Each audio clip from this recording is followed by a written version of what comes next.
Hello and welcome to the Career Speakeasy, a casual, fun, and irreverent place to share ideas about career development, the world of work, and life in general. I'm your host and proprietress, Kelly Nottingham. Growing your career should not be boring. So come on in, pull up a chair, and pick your poison. Hi everybody, and welcome to our next episode. This episode, I'm gonna be perfectly honest with you. I hope you don't mind that. I have actually really struggled to write this episode.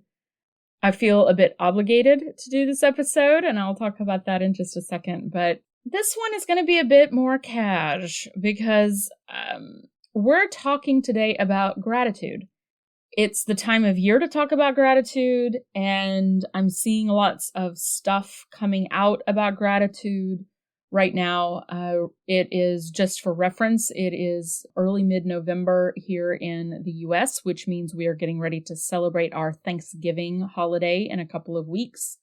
But this is really the time of year to celebrate a lot of holidays that are all about giving thanks. Canada, you just celebrated your Thanksgiving last month. Happy belated Thanksgiving, Sin Poutine.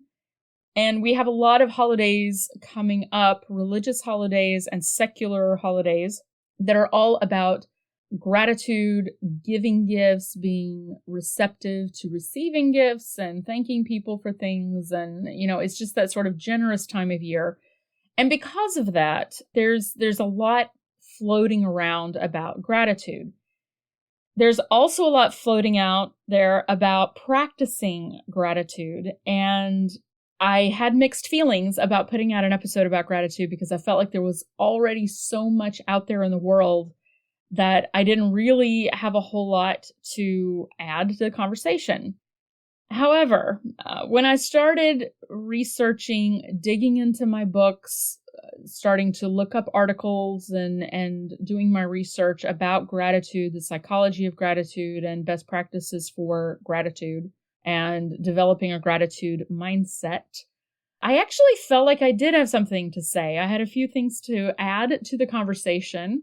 And so we're going to be jumping in and talking about those today in a, I guess, somewhat, like I said, casual way, because I think this conversation is one that may be a little bit tainted by my own Gen X cynicism and my own sense of sometimes not feeling as woo-woo as some of the gratitude practices that are recommended would basically require me to be.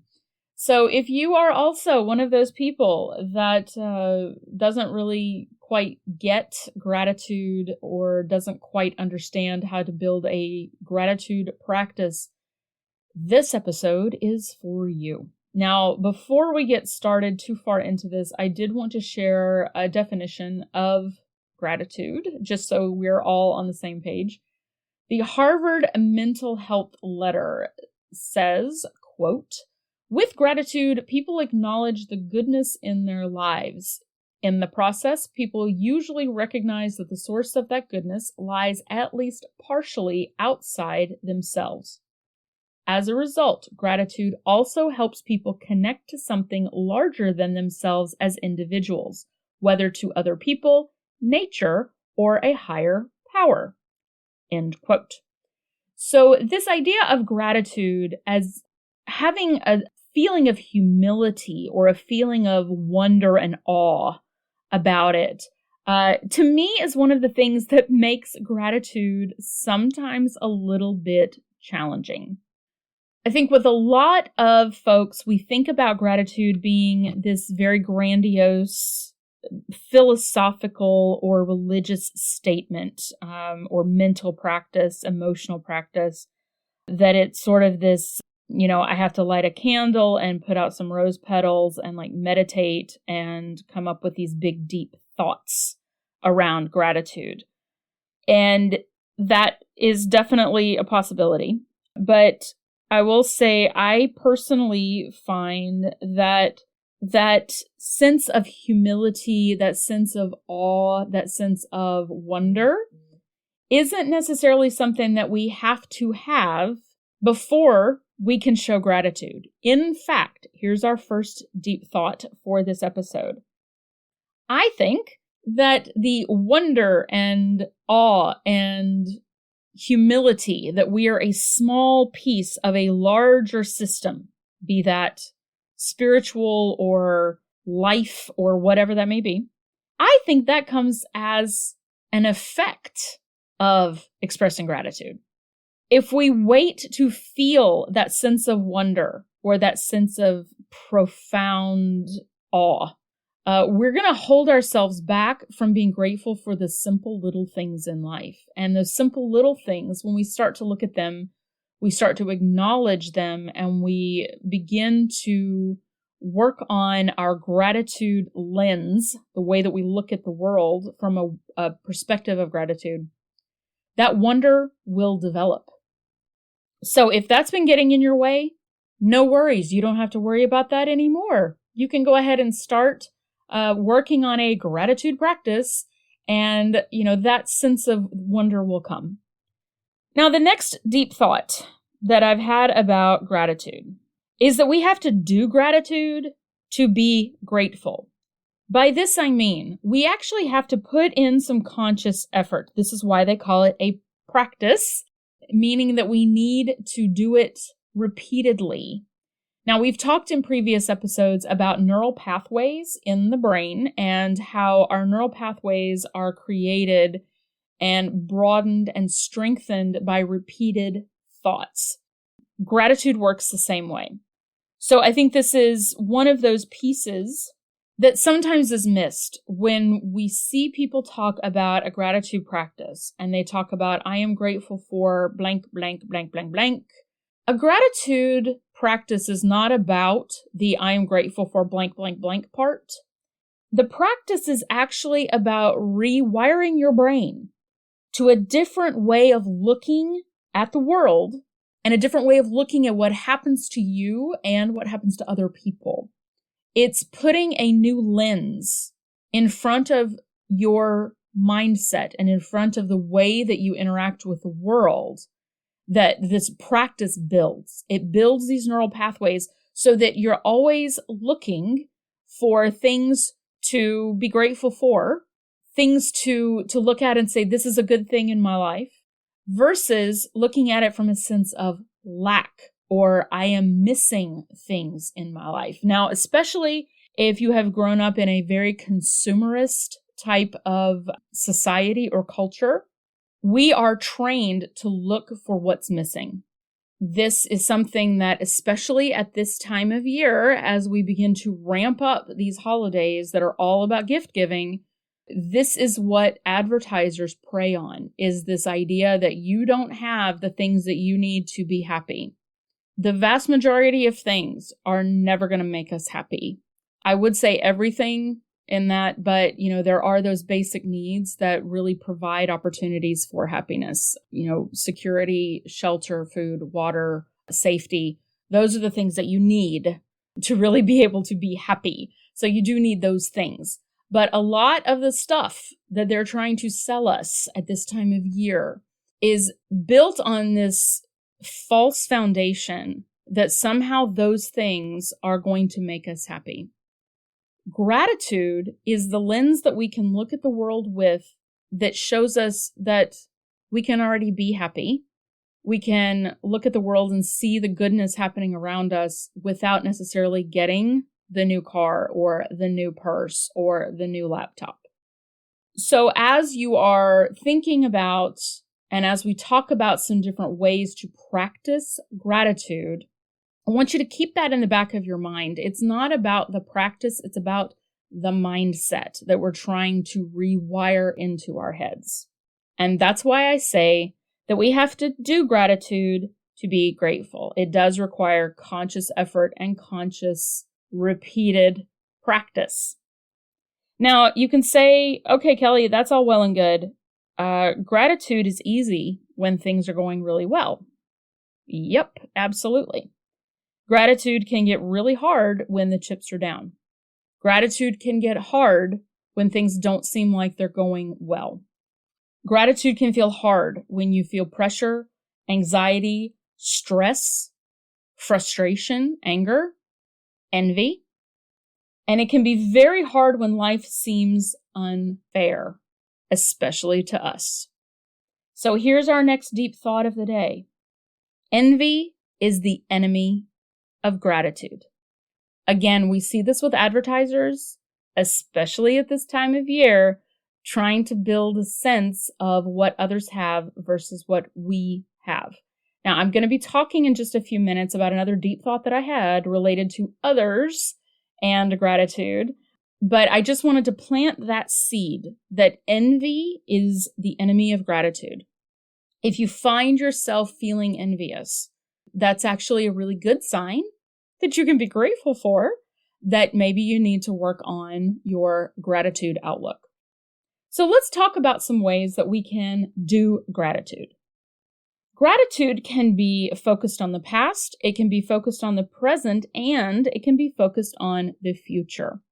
And in fact, one thing that I like to do sometimes when I'm working on my gratitude attitude is to think about, something that I'm grateful for that happened in the past that is resulting in something that's happening for me right now and that is going to result in something hopefully coming up in the future. So, I can be grateful that I moved out to the country last year. I can be grateful right now that I'm in the country as I go outside to take a walk and I can hear the birds and the cows. And I am grateful in the future that I will be able to have a garden next summer.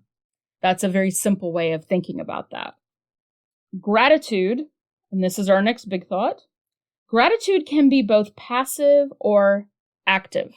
Now, by this, I'm not talking about doing gratitude. We can do passive gratitude and we can do active gratitude. So what am I talking about here?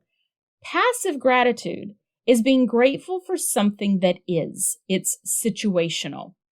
So let's say, for example, I'm grateful for the cute squirrels outside of my window. Active gratitude is taking an action that can make you grateful or that produces a result to be grateful for. So I'm grateful for the cute squirrels outside my window. That's passive gratitude. I am grateful that I have the ability to get in my car and go buy food and nuts for the cute little squirrels outside. That is active gratitude. Active gratitude is making a difference. It's doing something. Now, this is even true for our next big thought, being grateful for something that you don't like. Now, this is one of my favorite techniques because this is where I find that I struggle a lot, is when I'm feeling frustrated when I have to do something that I don't want to do. That's when my gratitude filter just completely disappears. So I have to really consciously do gratitude to be able to feel better about the situation. And the amazing thing is that it works. So here's an example. I hate grocery shopping. I hate grocery shopping. I don't like the process of making a shopping list. I do not like the process of walking through the store. I do not like the process of checking out. And I don't like the process of putting my groceries away. I don't like it. But I am the person in our household who always goes grocery shopping. For the longest time, whenever I would go grocery shopping, I would try to distract myself from what was happening. I would wear earbuds and listen to podcasts while I was shopping so I could try to basically distract my brain from being frustrated by the fact that I was having to take all this time to go do this thing that I hated doing. But I found that that wasn't working. So what I started doing is this exercise of being grateful, being thankful for a task that I don't like to do. So for some reason, this works, and I will leave it to, brain scientists to be able to explain this better, because I don't know why this works as well as it does, other than it just resets that filter in the way that we interact with the world. But it helps so much when I am having to go grocery shopping that I say to myself, and I'm not going to lie, while we're wearing masks right now, I will totally say this stuff out loud, quietly, to myself, because people can't tell that I'm talking to myself. I will say things to myself like, I'm grateful that I can buy groceries. I am grateful because, one, It's a miracle of modern society that I can get kiwi fruits from New Zealand. That's amazing. Number 2, others are struggling to pay for food. And I'm grateful that I'm not in a position where I am right now having to struggle for food. And number 3, the reason I'm grateful is going back to that past, present, future idea. I know what it's like to not have money for groceries. In my past, when I had graduated from my graduate degree and I had a tremendous amount of student debt, I had to put myself on a very strict budget. And one time I went to the discount grocery store to buy my groceries for the week in cash, because I only allowed myself cash at that point. And I got up to the register and owed more than I had calculated. Now, for those of you that live outside of the US, this is one of those bizarre quirks of the US commerce system. So this is a good warning if you come to visit the US. The amount of money on a price tag on something in the US is not the price that you're actually going to pay. They add on taxes at the cash register, so you're going to owe more than what is shown on the little tag on whatever it is that you're buying. And I had gotten up to the front counter to the register, and I miscalculated, and I didn't have enough money to pay for my groceries. And so I had to look through everything and figure out what I was going to put back. So I have dealt with this situation before, and I know a lot of you either have been or are currently in this situation. And it's tough. So this sort of mindset for me was really foundational to helping me approach a task I did not like to do by forcing me to look at it from a completely different perspective and say, you know what it's like to not be able to afford groceries. So be grateful. Let's practice gratitude. Let's do some gratitude around the fact that I'm able to afford groceries right now. Now, this brings up another deep thought that I had recently, and I did a live event with my colleague Ray Jackson of Career Bloom Consulting recently and talked about this a little bit, but I wanted to flesh this out a little bit more. Is this idea of gratitude by proxy. So gratitude by proxy is going beyond just being grateful for things that you have or that have happened to you. It's having that experience of gratitude for other people. It's having gratitude for an opportunity that someone else at our job has to get on a big, amazing project that maybe they wanted to do. Or gratitude for a friend of ours that's gotten an amazing opportunity to try something new and exciting. Gratitude is contagious. It is absolutely contagious. And when you are around somebody who is sincerely gracious, who is sincerely thankful for the good that has happened to them, and when you can feel that they are grateful for the good that has happened to you, it changes your whole worldview. So this idea of gratitude by proxy is appreciating that other people are also small pieces in this larger system that we live in, whether that is a religious belief that you have, whether it's the universe, whether it is life with a capital L, whether it's the force, whatever it may be that you are grateful to for the things that you have. You can be grateful for other people's opportunities. You can be grateful for other people's blessings that they have had, the things that they are grateful for. And you can take the opportunity to do gratitude by spreading gratitude. So in that example of when I was at the grocery store and could not afford my groceries, the lady in line behind me saw what was happening. She reached into her purse and she pulled out a couple of dollars and handed it to the cashier. I was, talk about humility, right? I was embarrassed. I was humbled. And this lady looked at me and she smiled and she said, "Don't be embarrassed. I have been where you are. I have been through the same thing." And I would like to think that this was an example of gratitude by proxy, that she was grateful not only for the opportunity for herself to do good in the world, but grateful for an opportunity to give me a chance to be grateful for the food that I was able to buy and eat for the rest of the week. And the amazing thing is that this spreads. I have actually had the opportunity and have done so to help other people when the same situation has happened. And I've been able to give a couple of dollars to somebody trying to buy something at the store. So this idea of gratitude by proxy, it's not transactional. It is not a quid pro quo. A quid pro quo, which means this for that in Latin, doesn't create gratitude. Gratitude, and especially gratitude by proxy, doesn't come with strings attached. It doesn't come with a feeling of indebtedness or obligation. I'm sure all of us have dealt with situations where someone's done something for us and then told us that we should be grateful for it. And that's the number one way to build resentment in a relationship, is to tell somebody that, you should be grateful for all I've done for you. That doesn't work. Gratitude by proxy is its own gift within itself. Now, this can be difficult, especially if we are coming from a place of lacking or a place of feeling like we're missing something. When we look at what we don't have, we will see what we don't have. When we look at what we do have, we will see what we do have. This is the basics of what gratitude is all about. Envy and being envious of what other people have just crushes our sense of gratitude. Envy is the enemy of gratitude.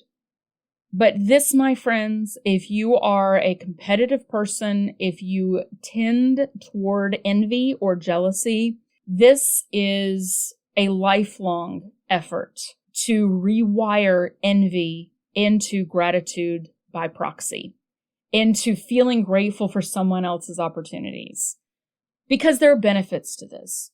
Envy doesn't in itself move us forward. It doesn't help us in most respects, although I am going to be doing an episode on envy because I find envy fascinating and it can be beneficial if handled in the right way. But envy eats us alive.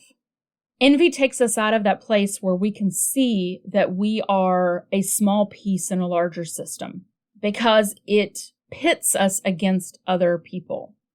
Gratitude by proxy puts us back in that system of something bigger than ourselves. And it puts the other person also back into their proper place in a larger power or a larger piece of the universe. The most successful people in the world, who are humble and happy people, gracious people, will say that yes, they may have worked hard, but their success also came down to having the right opportunities at the right time. Some people haven't had those opportunities yet. Some of us may be looking for those opportunities. But when we pit ourselves against others, we're not opening ourselves to the possibility that the opportunities are out there. This is one of those side benefits of gratitude by proxy. When we are grateful for the opportunities that others have, and we see them as a small piece in this larger system, we understand the reality that their success was built on opportunities. It was built on hard work. It was built on coincidences or lucky connections or whatever the case may be. But it gives perspective to someone else's success versus where we see ourselves. Now, this conversation thus far about gratitude by proxy has been focused specifically on situations where we might feel envy. However, there are other ways to show gratitude by proxy, and some of them are really quite sweet. Tell someone that you're grateful for them or that you're grateful for something they did. How long has it been since you've written a thank you note? Write a thank you note. Send them a text. Do whatever it takes. Make a phone call. Tell someone that you're grateful for them. Tell them that you are grateful for something that they did.